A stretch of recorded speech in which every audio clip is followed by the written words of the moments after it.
আমার জীবনে আরেকটা ভুল ছিল, যেটা হচ্ছে বান্ধবীর ভাইকে বিয়ে করা। বান্ধবীর ভাইকে বিয়ে করে যেটা ফেস করেছি সেটাই আপনাদের সাথে শেয়ার করব। তো আসসালামু আলাইকুম, কেমন আছেন সবাই? নতুন আরেকটা ব্লগ নিয়ে চলে আসলাম আপনাদের মাঝে। বান্ধবী মানে আমার ননদ, আমরা একই ভার্সিটিতে একই সাথে পড়াশোনা করতাম। গ্রামের মেয়ে, ছোটবেলা থেকেই বেড়ে ওঠাটা আমার গ্রামে, আমার স্কুল গ্রামে, আর আমি কলেজ ছিল হচ্ছে বান্দরবান। শেষ করে যখন ইউনিভার্সিটিতে ভর্তির জন্য আমি চট্টগ্রাম শহরে আসি, তখনই হচ্ছে আমি তার সাথে পরিচয়, এবং একই ইউনিভার্সিটিতে একই ইয়ারেতে আমরা দুজনেই পড়তাম।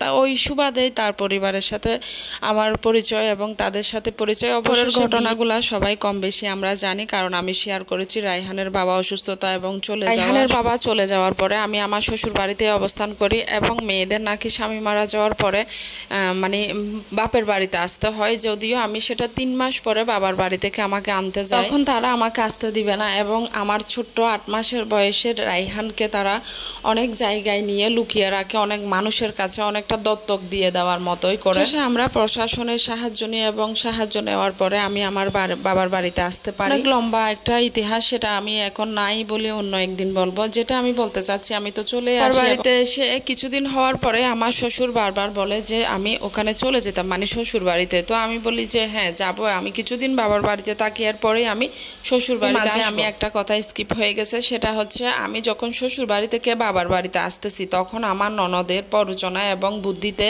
আমার শ্বশুর একটা স্টাম্প করে, সে স্টাম্পে আমার 14 গোষ্ঠী সবার সিগনেচার নেয় যে আমি 1 মাস পরে যেন শ্বশুর বাড়িতে উপস্থিত থাকি। হোক, আমি শ্বশুর বাড়িতে যখন শ্বশুর বারবার করে বলতেছে ভাই এই ধরনের পেশাল একটা করেই ফেলছে, মা বাবা ভাই বোন কাউকে আমি আর কোনো জ্বালাইতে চাচ্ছি না, আমি সোজা কি শ্বশুর বাড়িতে চলে গেলাম। বাড়িতে ফিরে যাওয়া এটাই মনে হয় আমার ভুল ছিল, বা আমার ভুল একটা সিদ্ধান্ত। সেই সিদ্ধান্তের জন্য আমি অনেক অনেক অনেক খারাপ সময় ফেস করেছি। ননদ নিজে পড়াশোনা করে, আমি তার বান্ধবী ছিলাম, আমার পড়াশোনাটা বন্ধ করে দিল তার মা বাবাকে বলে। যাই হোক, তার শান্তি হয় নাই। আমি পরিবারে, আমি যদি আমার শ্বশুর শাশুড়িকে নিয়ে শান্তিতে থাকি, বা শ্বশুর বাড়িতে ঝুট ঝামেলা সবারই হয়, তারপরেও তো আমি একটু আঁকড়ে ধরে বাঁচতে চাইছি সন্তানের জন্য, মানে একটু ভালো থাকি। কিছুটা সময় পার হইলে হয়তো বা আমি আমার স্টেপ বা আমার পজিশন আমি খুঁজবো, বের হব সেখান থেকে। আমার ছেলেও যেন একটু ছোট থেকে একটু বড় হয়, কিন্তু সেই সুযোগ আমার ননদ আমাকে দেয় না। জ্বালানি আমাকে জ্বালাইছে তার মাকে বলে বলে। আমার শাশুড়ি যেটা জানে না সেটা সেই বলে বলে করাইতো।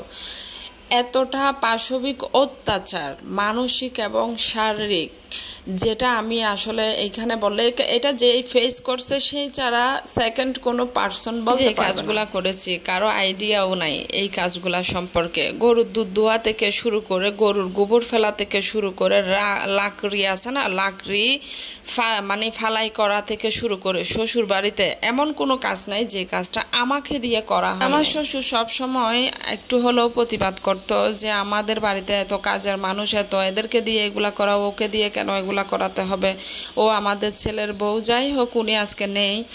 ভালো মানুষের ভালো কথাটা বলতে শুরুতেই বলছি না, ননদের যখন ভাইয়ের বউ হবেন বা বান্ধবীকে যখন ননদ বানাবেন, তখন এই সমস্যাগুলা পরিবারে হয়ে থাকে, যদি আমার ভুল না হয়। পর্যায়ে শ্বশুরকে বললাম যে আমাকে একটা চাকরির ব্যবস্থা করে দেন, যেহেতু আমার পড়াশোনার যতটুকু আছে অতটুকু দিয়ে আমি কোনো রকম একটা চাকরি করে সন্তানকে পালাইতে পারবো, ওইটুকু তো অন্তত আমার জন্য। আমার কথা দ্বিমত করে নাই, উনি অনেক চেষ্টা করেছে, আমিও সবকিছু জমা দিয়েছি, কিন্তু যেখানে বান্ধবী ননদ হয় সেখানে তো আর কিচ্ছু করা হয় না। শেষে আমি একটা পর্যায়ে আবারও বাবার বাড়িতে আসি, এবং বাবার বাড়িতে লম্বা একটা সময় আমি থেকে যাই। মাঝে মধ্যে আমার শ্বশুর ফোন করে খোঁজখবর নিত রায়হানের, যে আমার ননদের আক্ত অনুষ্ঠান হবে, এবং আক্ত অনুষ্ঠানটা আমাদের চট্টগ্রামে সবাই জানেন, অনুষ্ঠানের আগে হচ্ছে আক্ত হয়, এবং সেই সুবাদে রায়হানকে তারা খোঁজে, এবং কিছুদিনের জন্য 8-10 দিন তারা রাখবে। প্রথমে রাজি না হলেও পরবর্তীতে সবার বলাতে আমি রাজি হয়ে যাই, কারণ তার দাদার সাথে তার সম্পর্কটা ভালো রাখারও জরুরি, কারণ সে তার বাবাকে পায় নাই, বাবা নেই,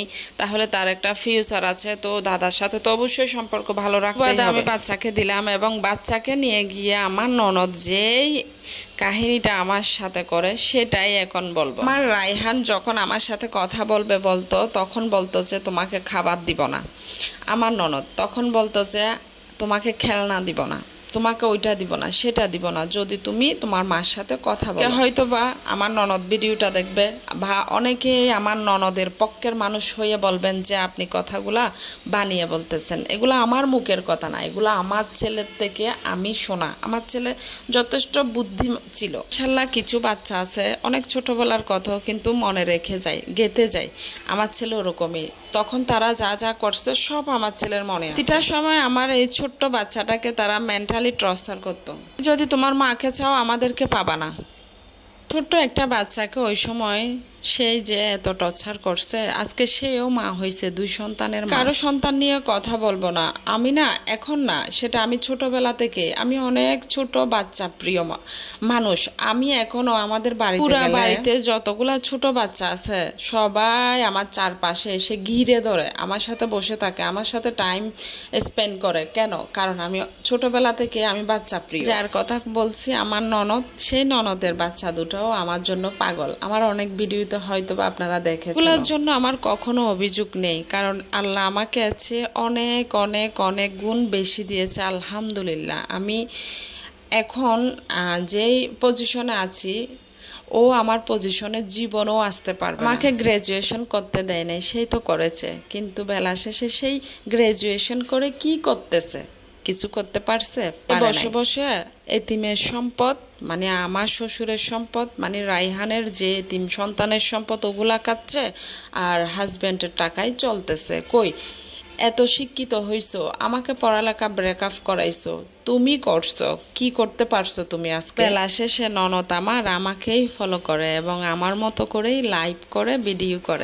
যখন ফলো করতে হবে, তাহলে জীবনে এত এত পড়াশোনা করে কি করলা, শেষ করলা জীবনটা। যাই হোক, ওইদিকে আমি আর যেতে চাই। এখানকে তো সেই নিয়ে যাওয়া মানে একেবারে নিয়ে যাওয়ার মতো ছিল, আমার জানা ছিল না। কয়েকদিন মাত্র থাকবে এটাই বলে নিয়ে গেছিল। পরে কিভাবে উদ্ধার করছি বা কিভাবে তাকে আমি আমার বুকে ফিরিয়ে আনছি, সেইটা আমি আবার পরবর্তীতে ভিডিওতে শেয়ার করব। তো ভালো থাকেন, আল্লাহ হাফেজ।